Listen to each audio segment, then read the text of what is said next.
Сәлем достар, сіздер менен Наргиз. Бүгін мен сіздерге ПП творожный пончиктің рецептісін ұсынамын. Міндетті түрде видеоны аяғына дейін тамашалаңыздар. Лайк, комментарий қалдыруды ұмытпаңыздар. Менде көз мөлшерге алдым бәрін. Творог, ірімшік, 2 жұмыртқа, 1 шай қасық қопсытқыш, және де Онды аз-аздан қостым. Көп мөлшерде он қажет болады бізге. Содан кейін осындай эластичный, жұмсақ қамыр шығады. Видеодағыдай көрсетілгенде жасап аласыздар. Менде осыдан 9 пончик шықты.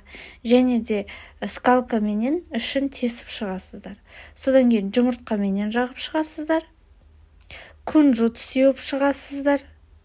Және де қызып тұрған духовкамызға 25 минуттай қойып аласыздар. Астарыңыз дәмді болсын. Сіздерменен болған Наргиз. Қош сау болыңыздар.